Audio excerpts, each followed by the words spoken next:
विनंती आहे बाबा की जर तुला कोणी पिलू म्हणलं तर ती डायलॉग हाणती, पिलू तू जेवला का? आणि आमचं पोरगं डायलॉग हाणते, दुपारी ग्राउंड जास्त झालतं म्हणून मी जेवलो नाही. ती लगेच डायलॉग हाणती, तू जेवला नाही तर मग मी पण जेवणार नाही. आमची ताई बम जेवून असती.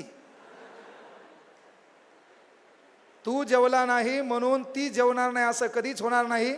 या जगात तू जेवला नाही म्हणून फक्त दोनच लोक उपाशी राहतील, त्याचं नाव तुझी माय आणि तुझा बाप आहे. बाकी फक्त फोपट पसारा असतो, हे तुला लक्षात आलं पाहिजे. म्हणून विनंती आहे बाबा, गुरुपौर्णिमा निमित्त शिक्षकांचाही सत्कार झाला. शिक्षकाला मराठी भाषेत मास्तर म्हणतात आणि मास्तर शब्दाचा छान अर्थ आहे की बाबा स्वतःच्या लेकराला भविष्यात काय करायचे. मास्तर, मा म्हणजे आई, माईच्या स्तरावर जाऊन स्वतःच्या लेकराला भविष्यात काय करायचे हा विचार डोक्यात घेऊन वर्गात गेल्यावर वर्गातले लेकरं स्वतःचे लेकरं समजून भविष्यात माझ्या लेकरासोबत त्या लेकराचं काय करता येईल हा विचार डोक्यात घेऊन अंतःकरणातून शिकवण्याचा प्रयत्न करतो, तो खरा मास्तर. ही आहे मास्तराची व्याख्या. टाळ्या मी नेमकंच सांगितलं, पाऊस पडल्यावर वाजवायच्या नाही तर मुकाट्या मारा, वाजूच नका. जोरदार टाळ्यावर एकदा डबल. तुम्हाला ताण कायचा आहे रे, मला तेच कळलं ना. 10 बाय 10च्या रूममध्ये दररोज टप्पू पाहिजे तुम्हाला, सकाळ संध्याकाळ दुपार. आपल्या इथून इंग्रज जाऊन लय मोठं वाईट केलं. इंग्रज 2025 पर्यंत पाहिजे होते. इंग्रज होते म्हणून आपले लोक बरोबर होते. ते आपल्याला सकाळ दुपार संध्याकाळ मारत होते म्हणून आपले लोक नीट होते. आणि एक गोष्ट लक्षात घ्या, मी याच्या माध्यमातून सांगालो, आपण भारत स्वातंत्र्य केला नाही, त्यानं बळजबरी स्वातंत्र्य करून दिला. ते जाऊ लागले, आपले लोक थांबा म्हणले, ते म्हणले नग नग, तुमच्या इथं आणखी जास्त दिवस सांगलो तर तुमचे गुन्हा आम्हाला लागतील म्हणले, म्हणून इंग्रज सोडून गेले. ही रियालिटी आहे.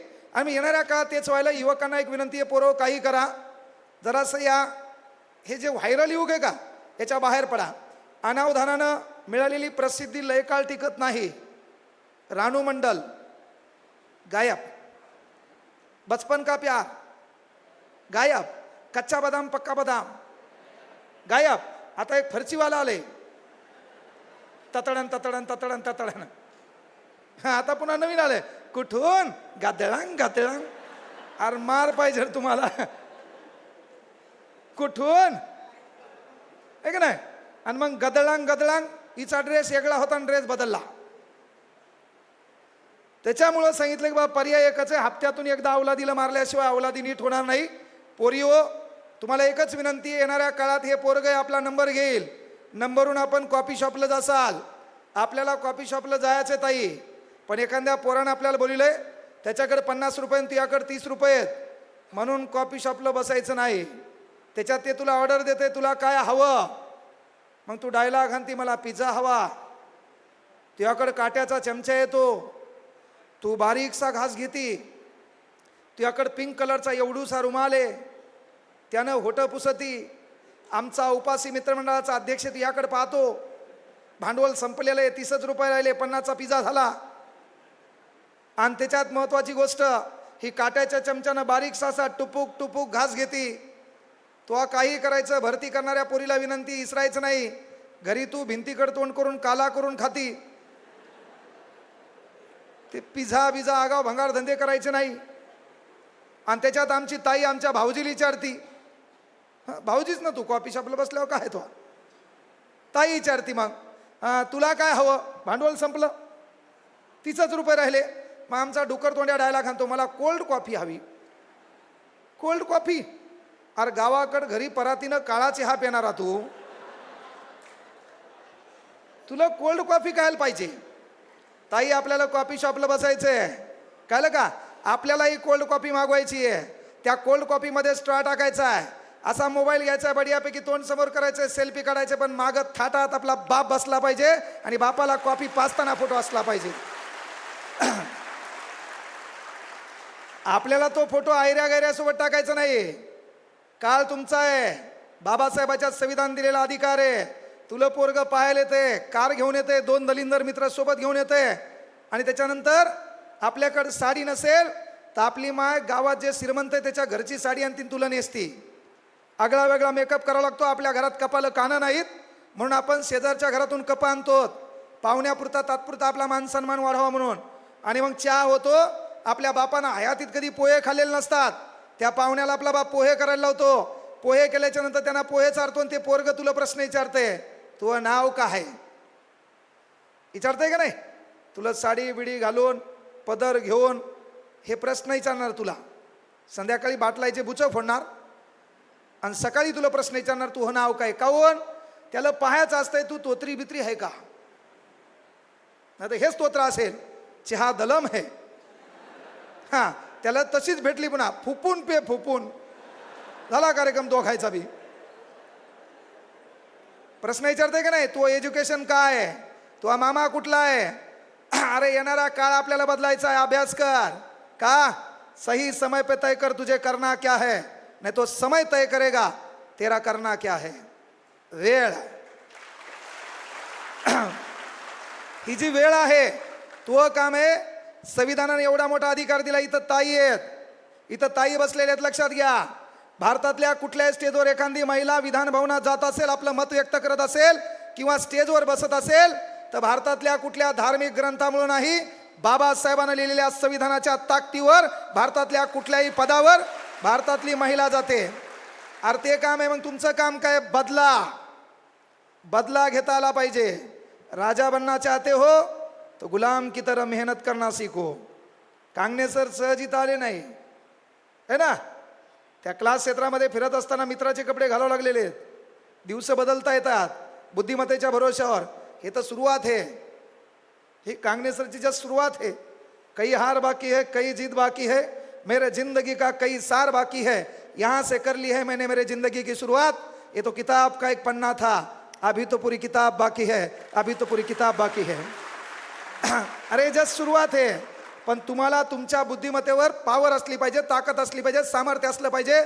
आणि पहिल्यांदा मायबापांना विनंती आहे, आपल्या लेकराचे आदर्श कोण आहेत हे आपण तपासलं पाहिजे.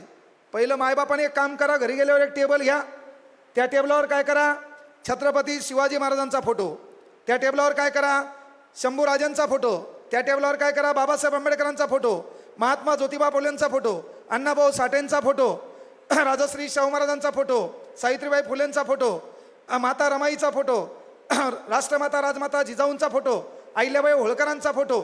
सर्वांचे फोटो ठेवा आणि मधात मायबापानं 2 फोटो आपले ठेवा आणि अवलादील बोलवा आपल्या पोराला पोरीला आणि त्याला म्हणा, याच्यापैकी तुला काय वाटते, याच्यापैकी कोणाचे विचार तुला पडतात किंवा याच्यापैकी तो आदर्श कोण आहे. ते प्रत्येक फोटोला हात लावील. त्या दोघांच्या फोटोला हात नाही लावणार मायबाप. का? तर मायबापाचं पहिलं काम आहे आपल्या पिढीसमोर आदर्श कोण आहे हे आपण तपासणं गरजेचं आहे. अरे बाप या नात्यानं पोरीला विचारलं, बाळा तुला काय व्हायचंय? पोरगी म्हणली डेप्टी कलेक्टर व्हायचंय. लय मोठं साध्य नाही. बापाने विचारलं पोरीला काय व्हायचंय?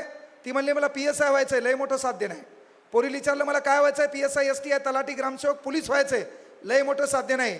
पण बापाने विचारलं बाळा तुला काय व्हायचंय? तेव्हा पोरीनं बापाच्या डोळ्यात डोळे घातले, कमरेवर हात ठेवला आणि ती पोरगी आपल्या बापाच्या डोळ्यात पाहून म्हणली, पप्पा मला तुमच्या सारखं व्हायचंय. त्या दिवशी बापानं स्वतःला आदर्श मानणं चालू करायचं. पहिलं काम ते आहे आपलं की आपला बाप आपल्या समोर आदर्श. बापाने तसं वर्तणूक करावं लागल. पण व्हायला काय माहिती आहे का? सध्या युवा पिढी आहे, बेजार कुठे आहे.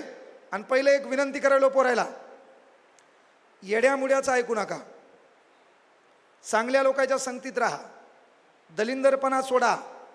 त्याच्यानंतर हे राजकारण, त्याच्यानंतर नेते है ना.